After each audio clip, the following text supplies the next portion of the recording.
She'd fought champions twice her size, crushed armored foes beneath her boot, and shattered bone with a flick of her wrist. But when she punched the smirking human across his impossibly sculpted torso, her scream of pain echoed louder than the hit. The training deck aboard the Union dreadnought Torvak's Wrath reeked of sweat, steel, and simmering tension. Rings of gravity-forged alloy clanged in time with combat drills, echoing off towering walls. Soldiers from a dozen species trained here. But today, all eyes were fixed on a single match. Zarinth Velkai, third-born of the Sindran flame clans, smirked as she cracked her knuckles. Her copper-orange skin shimmered with sweat, her platinum hair pulled tight into a combat tail. The tight obsidian tactical suit she wore glistened under the artificial light, reflecting her readiness like a burnished blade. Across from her stood him. No armor. No fear. Just a half-laughing smirk on a jawline cut from stone and a physique sculpted by what had to be divine rebellion. He stood calm, shirtless, surrounded by dumbbells he hadn't touched, and enemies he'd already humiliated and unarmed. Duels. His name was Ronan Maddox, Earthborn, human, annoyingly calm, and Zarinth had just promised the entire room she'd make him squeal like a krillax worm under a plasma torch. "Come on, fire girl," Ronan drawled, his voice like velvet, wrapped around a blade. "You sure you're not worried you'll melt your glove against my abs?" Snickers echoed. Zarinth's lip twitched. "I don't need a weapon," she said, voice low, dangerous. "Just my fist." She launched forward. The punch, flawless. She twisted at the hip, extended at the shoulder, followed through with the strength of Sindran ancestry and 2 decades of elite military conditioning. It should have shattered ribs. Instead, clang! Ah! Her own cry, her own hand. Zarinth recoiled, clutching her fist. Pain lanced up her forearm, and she looked in horror at her swollen knuckles. Ronan didn't move, not an inch. His abs still, glistened with sweat. Untouched, uncracked, smirkingly smug. "Told you," he said, helping her gently to a sitting position. "Abs of steel." She glared up at him, furious, mortified, and, God's help her, slightly intrigued. Later in the medbay, Zarinth stared daggers at the wall while the biogel repaired the micro-fractures in her hand. Across from her, Ronan leaned, against the wall with all the arrogance of a man who'd won without lifting a finger. "For the record," he said, "you hit harder than most high-velocity drones." "Shut up, human," she muttered. "Ronan," he corrected. "You can. Use my name. I did just let you punch me." She gave him a sideways look. "You didn't let me. I did. Your torso's just unnaturally reinforced." He grinned. "Just good genes. And you still haven't explained why the Union lets you train shirtless." Ronan gave her an exaggerated shrug. "Keeps morale up," Zarinth nearly hissed. "You think this is a game?" "No. But I think you needed to be reminded that humans aren't exactly the pushovers your Empire files made us out to be." That stung. Not because he was wrong, but because he wasn't. Zarinth sighed. "You're infuriating. And yet here you are, still talking to me." 2 days later, Zarinth and Ronan found themselves seated side by side in the command atrium. The holographic map hovered over them, detailing Kepler 9, a mining colony that had gone dark. Unknown. "Hostile entities," barked Commander Dravik, a reptilian brute with 6 arms and no sense of humor. "We're sending in a small recon extraction team. Lieutenant Zarinth and Specialist Maddox, your lead." Zarinth blinked. "You're pairing us?" Dravik nodded. "You've got the best hand-to-hand and ranged capabilities, and your chemistry may prove useful in unpredictable engagements." Ronan leaned over, whispering, "Told you we were a good match." She didn't answer. Not aloud. But her pulse betrayed her. They landed at dusk. The colony was eerily silent, the skies a dim shade of violet, the air heavy with static and ash. Zarinth scanned the perimeter with her plasma rifle. Something's off. I don't hear any power sources. No ambient hum. Smells like burnt copper, Ronan muttered, crouching beside a melted blast door. There was a fight here. Big one.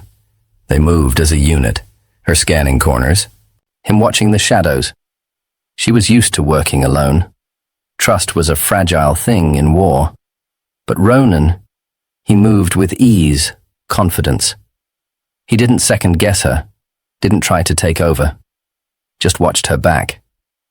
And when the first thing leapt, from the vents he reacted faster than she did.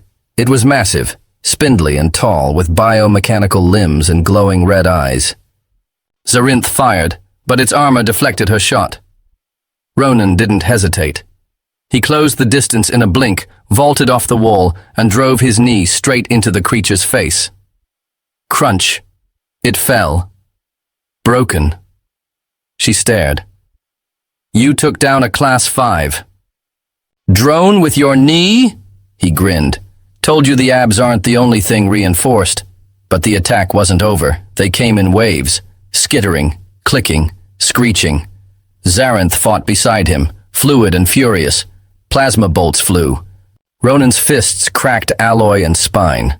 They moved like they'd trained together for years, and when the last creature fell, when the silence returned, they stood panting and blood-smeared, closer than ever before. Zarinth looked up at him. You're not just strong. You're insane. And you're not just angry. You're brilliant. For a long second, neither looked away. They made camp in a secure tunnel beneath the colony. Zarinth ran diagnostics. Ronan watched the firelight dance along her skin. Why do you fight? He asked, voice softer. She hesitated. Because I have to. Because my world depends on strength. He nodded. I fight because I've lost too many people not to. Silence. Then she said it.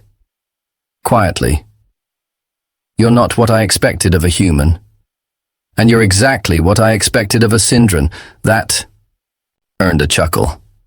But her eyes lingered on him longer than before, and when she turned away, her thoughts refused to follow. The hum of old generators and flickering arc lights gave the subterranean tunnel an eerie kind of heartbeat. Zarinth sat cross-legged, sharpening a combat knife she didn't really need. Her plasma rifles were fine, but it gave her hands something to do, something other than reach for him. Across the makeshift camp, Ronan sat on a crate, half naked again, wrapping a torn bandage around his forearm. The muscle flex with each tug was deliberate. At least, it felt deliberate. You gonna keep sharpening? That thing, or finally admit I impressed you? He asked, voice teasing, but threaded with a kind of vulnerability she hadn't noticed before. Zarinth didn't look up. I'll admit your skin's tougher than our data suggests. I still think, you're insane, human. Ronan, he corrected again, smiling. She finally met his gaze. Ronan, then. You're still reckless. You're still magnificent when you're angry. She rolled her eyes, but he saw it, the twitch of her lips, the way her blade hand paused. A slip in the armor. Something was changing between them. The combat had cracked more than enemy skulls. It had opened something raw, mutual. She sheathed the blade and stood. We should move soon. We've cleared this zone, but if those things regenerate, they will, Ronan said, serious now. Back on Earth, we called them phantoms. Adaptive nanite swarms inside metal husks. They learn, fast, her brow furrowed. You've seen these before? Only in a prototype attack on Mars. We lost an entire outpost in 30 minutes. No survivors. Then why weren't we warned? She asked, heat rising in her voice. Because the Union buries what it can't control. His words were bitter. And Earth? We're still the new kids in the galactic playground. Nobody listens to us unless we scream. Zarinth paced, fire in her blood. If these are phantoms, then this isn't an isolated skirmish. It's a test. They're scouting, Ronan agreed. for a larger invasion. We have to warn command. No signals getting out down here, he said. We'll have to hike to the surface comms tower. She nodded once. Then we move. At first light. But dawn never came. Not the natural kind, anyway. They emerged from the tunnel mouth just in time to see the sky light up. Streaks of green plasma carving trails through the atmosphere, followed by thunderous impacts that shook the ground beneath. Their feet. Zarinth's breath caught. Orbital strikes. They're cleansing the colony, Ronan whispered. The Union's protocol. If infection can't be contained, they wipe everything, and they were still in it. No time. For argument, they ran, over ash-dusted streets, through shattered buildings. The comms tower was a mile away, but with every step, the bombardment grew closer. Chunks of colony debris rained from the skies like a funeral for hope. They dove into an abandoned skimmer hangar just as another blast cratered the settlement behind them. Ronan grabbed her wrist, yanking her into cover. We're not gonna make it unless we cut through the old reactor tunnels. Shortcut, but risky. She wiped soot from her eyes. Risk is better than incineration. They moved fast, hearts pounding, lungs burning. The tunnels were tight, crawling, with half-dead drones twitching in static seizures. Zarinth didn't hesitate. Plasma to the head. Each time. No mercy. Ronan watched her. Admired her. You don't flinch, he said as they reached the final hatch. No time for it. I like that. You say that now, she muttered, tapping at the control panel. But if we get out of this, you owe me a drink. He blinked. Wait, was that flirting? She arched an elegant brow. Was it? The hatch hissed open before he could reply. On the other side, a horror. The central reactor chamber had been overtaken, converted into a phantom hive. Webs of metallic sinew stretched from ceiling to floor. Corpses, half organic, half machine, hung suspended, eyes wide in silent screams. Zarinth drew her blade. Stealth! No blasters. We go quiet. Ronan nodded, voice low. I've got... You're 6. They slipped in like shadows, navigating through death and wires. The further they moved, the colder it got, until breath fogged in front of them. Zarinth shivered, the chill slicing through her armor. And then in the center of the hive, it stirred. The Alpha Phantom, twice her height, covered in obsidian armor woven from the remains of a dozen species. Its eyes burned with synthetic hunger. It turned. They froze. It spoke. You are anomalies. You damaged the pattern. You must be dissected. Then it charged. Ronan tackled Zarinth out of the way as the floor cracked beneath its weight. She rolled, came up slicing, carving a glowing line across its flank. It shrieked, a sound like feedback and death. Ronan attacked from behind, hammering his fists into weak joints. Metal groaned under his blows, but the thing spun and threw him like a rag doll. Ronan! Zarinth leapt onto the Alpha, driving her blade deep into its eye. It screamed, thrashed. She held on, furious, desperate. The creature surged backward, slamming her into a support column. She crumpled, gasping, ribs cracking. Ronan, bleeding, limping, staggered back into the fray. No, he growled. You don't touch her. His fist connected again, and this time something gave. A burst of white energy exploded from the Alpha's chest as its core cracked. The Phantom collapsed. Silence. Humming. Then collapse. Zarinth tried to rise and fell. Ronan rushed to her, lifting her gently. Hey, stay with me. Don't let go, she whispered, eyes fluttering. He held her tighter. I'm not going anywhere.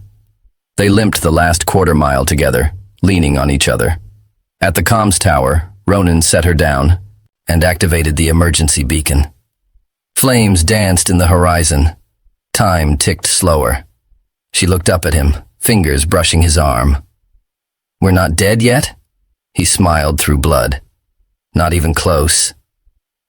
I'm serious about that drink, she said. First, he said, brushing a strand of her hair back, we get out. Then, I'd take you somewhere that doesn't smell like fire and despair. And then, he hesitated. Then, we figure out what the hell this is. She didn't reply. She didn't have to. The look in her eyes said it all. It wasn't just about surviving anymore. It was about something far more dangerous, feeling. The dropship came at nightfall, sleek, gunmetal gray, and humming with promise. It pierced the smoky sky like a knife, descending into the cratered ruins of what was once a vibrant colonial outpost. The moment its landing struts touched the ground, a ramp hissed open, revealing armed personnel in advanced Union combat gear. Zarinth sat on a piece of collapsed scaffolding, her arm in a sling and her hair tied back in a makeshift knot. Dirt and dried blood streaked her cheeks. Her eyes, however, were clear and focused, fixed on the man who hadn't left her side once. Ronan stood a few feet away, arms crossed, gaze scanning the perimeter. He hadn't said much since activating the emergency beacon.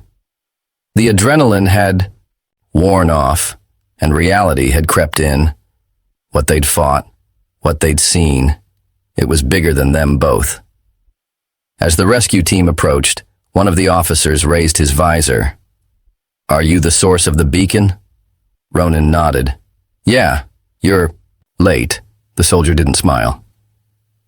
"Extraction protocol was delayed by orbital recalibration. This area is under high-risk quarantine." Zarinth rose with difficulty. "The Phantom Alpha is destroyed, but this colony isn't an isolated incident. If they're testing planetary infiltration, the Union's response is already behind." Another soldier activated a datapad, capturing their biosignatures. "Both of you are to report for debrief at Station Meridian. You'll be transferred via secure drop corridor in 30 minutes. Ronan's voice dropped. "No chance we're being separated, right?" The officer raised an eyebrow. "Technically, different species don't debrief together, but exceptions are being made." They boarded in silence, side by side. The ship lifted with a low rumble, the world below shrinking to a pile of ash and forgotten screams. In the medbay, Zarinth finally let herself relax against the bench. Her eyes closed. Ronan, sitting beside her, turned slightly. "You really think this is the beginning of an invasion?" She nodded slowly. They were adapting. Even during our fight, the Alpha was learning. Had we faced it 2 minutes later, I think it would have countered everything. He leaned forward, elbows on his knees. "So what do we do? Tell the Union? Hope they listen this time?" "They'll listen," she said, "because we're the only ones who walked out of that alive." "And after?" he asked. She opened one eye. "After?" He hesitated. "When we're not bleeding and choking on dust, what happens to this?" She studied him, his face raw and open in a way she hadn't seen before. The sarcastic mask had cracked. Zarinth sat up, wincing at the pain in her ribs. "I don't know," she said honestly. "I've never trusted a male like this before, let alone a human. You confuse me." "Yeah?" He grinned weakly. "You terrify me. And I think that's half the reason I can't stop looking at you." Silence stretched between them, warm and electric. She broke it with a faint smile. "Tell me something real, Ronan. Something you've never told anyone." He blinked, startled. "Why?" "Because if I'm going to risk my life fighting beside you again, I want to know who I'm bleeding for." He looked down at his hands. After a long breath, he said, "I used to be afraid of dying alone, not just physically, emotionally. I kept people at arm's length, made jokes, slept around, never really saw anyone." She waited. "Then you punched a phantom to death beside me," he continued, voice quiet. "And suddenly, being alone, didn't feel brave anymore, it just felt stupid." Zarinth didn't speak for a moment. Then she reached across the gap between them and gently touched his jaw. "I was raised in a warrior caste," she said. "We don't love. We bond for genetics, not affection. But you, her fingers trembled slightly, you make me feel like there's more to this life than war. And I hate that I want it. I hate that I want you. He leaned in slowly, his forehead touching hers. You don't have to hate it.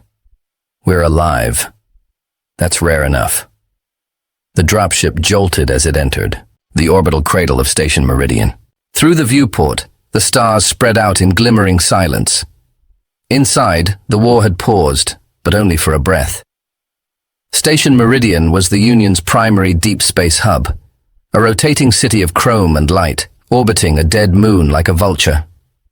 The docking bay was lined with security bots and bureaucrats, all too eager to take over. As Ronan and Zarinth disembarked, a woman in Union blue approached them. She was older, with sharp eyes and a diplomatic smile. Lieutenant Zarinth, Agent Ronan. I'm Strategist Malin. Debrief begins now. They followed her through winding glass corridors, their reflections distorted by the artificial gravity. At a private chamber, they entered and sat across from Malin. You've survived a Phantom Alpha and confirmed nanite regeneration in less than 4 days, Malin began. That makes you valuable and dangerous. We told the ground team. Everything, Zarinth said. You know what we saw. Yes, and we know what you felt. She tapped her tablet, and Ronan's heart sank as video from their battles played back. Drone footage, heat signatures, even close-ups from their helmet cams. The final image. Zarinth cradling Ronan's unconscious body, her lips moving, whispering, something only he could hear. What is this? Zarinth growled. Evidence of a bond, Malin replied, and a threat to discipline. Ronan stood. You don't get to question how we kept each other alive. On the contrary, Malin said, your survival is exceptional. So exceptional, in fact, that the Union wants to offer you a joint command contract. Together. Zarinth blinked. What? We need fighters like you, who adapt, who think unconventionally. But it comes with a condition. She leaned forward. You pretend nothing happened between you. In public, you're just 2 officers, allies. No emotion. No distraction. Ronan's fists clenched. Zarinth stood. If that's the price, keep your contract. But as they turned to leave, Malin added, then you'll both be reassigned. Separately. Sectors apart. The threat hung in the air. Like poison. Later, in the dormitory wing, Zarinth paced, while Ronan leaned against the window, watching the stars. They're manipulating us, she said. Trying to use what we have against us. Then maybe we don't give them the chance, he said, turning to her. Her eyes narrowed. What are you suggesting? He crossed the room. We take the mission, we do the job, but on our terms. In secret, if we have to, but together. She hesitated. Zarinth, he said, voice low. I've fought beside aliens. I've trained with gods. But only with you did I feel like I had something to lose. I'm not giving that up. A long silence. Then she stepped close. Her fingers touched his chest. I don't know how to love, she whispered. Not like you do. Then we learned together. She leaned in and kissed him. Slow, fierce, and full of promise. When they broke apart, she said, You're still reckless, and you still terrify me, he replied, grinning. A chime interrupted them. A message from command. Mission assignment. Vanguard unit. Operation. Iron Dawn. Target. Planet X-96. Phantom outbreak confirmed. Ronan exhaled. Round 2? Zarinth nodded, already strapping on her armor. Let's end this war. He grabbed his weapon and stood beside her. Together, they were more than survivors. They were vengeance. The sky over Planet X-96 wasn't a sky at all. It was a roiling canopy of bioluminescent clouds and coiling tendrils of magnetic gas, glowing blue and violet. Beneath it, the shattered remains of a mining colony stretched like a graveyard. the soil scorched glass and the air tasting faintly of blood and metal. Ronan adjusted his visor as he crouched behind a collapsed ore hauler, Zarinth beside him. Their squad, an elite 5-member vanguard unit, was fanned out in a tight semicircle, weapons primed. The phantom outbreak had been confirmed here just 48 hours ago, but what they found wasn't just an infection, it was an evolution. Nanite structures pulsed beneath the surface like roots. Mutated life forms lumbered through the mist with glowing joints and mechanical limbs. These weren't just corrupted animals anymore. The phantoms were building something. "I count 3 spires, all active," Zarinth whispered, her rifle balanced on her forearm. "They're syncing with something underground." "Command thinks it's a hive core," Ronan replied. "We drop that, we sever their signal. But we've never seen a hive core survive this long without planetary assimilation. It means it's being fed." "By what?" As if in answer, a deep boom shook the ground. One of the spires pulsed, and from its top, a form descended. Towering, insectoid, plated in nanite armor that shimmered like obsidian water. Its face was a smooth, featureless mask, except for the 6 glowing slits where its eyes should be. Ronan's heart clenched. "It's another alpha." "No," Zarinth said slowly, stepping forward as it unfurled its wings of razor-edged light. "It's something worse. It's not adapting, it's commanding." From the mist, a chorus of phantom drones emerged, hundreds, all linked, all waiting. The team's comms buzzed with static, then a low, grinding voice echoed through their helmets. "Flesh identified, human, Zalvathi, compatible." Ronan raised his gun. "It's talking to us." "No," Zarinth said coldly. "It's claiming us." She leapt from cover, her spear unfolding from her gauntlet in a crackle of energy. Ronan followed without hesitation, unleashing pulse rounds that tore into the first wave of drones. The battlefield exploded into chaos. Zarinth's movements were a blur, every strike precise, her injured arm now reinforced with a brace. Phantom limbs flew, sparks dancing off her armor. Ronan was a storm beside her, his shots unerring, his fists smashing into metal and bone alike. Still, they were being surrounded. The Alpha Commander watched impassively from above, its slits narrowing. "I'm gonna try to draw its attention," Ronan shouted. "Get close to the hive core! You'll be torn apart," he grinned as he slammed an energy grenade into a charging phantom's chest. "Yeah, but I'll look good doing it." Zarinth scowled. "Human idiot, try not to die." She broke left, slicing through the enemy ranks with brutal efficiency. Beneath the main spire, the ground shimmered with lines of pulsing code, a nanite interface. She knelt and began attaching an override spike. Come on," she muttered. Above, Ronan climbed the wreckage of a tower, yelling obscenities at the Alpha Commander. "You call this evolution? You look like a toaster with legs." The creature turned toward him and opened its mouth. Not to speak, but to scream. The sound wasn't sonic. It was neural. Pain lanced through Ronan's skull as his vision blurred. He dropped to one knee. Below, Zarinth activated the spike, and the ground shook violently. The hive core pulsed, its light stuttering. The Alpha screamed again, its wings flaring. But before it could dive, Zarinth threw a second device, a personal disruptor grenade. It detonated mid-air, distorting space and sending the Alpha crashing into a fuel rig. Ronan staggered to his feet, ears ringing. "That was hot." Zarinth grabbed him by the collar and dragged him behind cover. "You're lucky I don't kiss you right now just to shut you up." He blinked. Wait, was that a threat or a promise?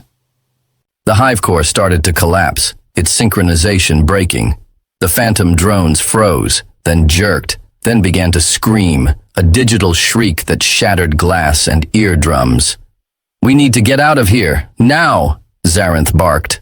They sprinted, as the ground beneath them began to melt into writhing nanite sludge. The team regrouped at the evac point, bloodied and breathless.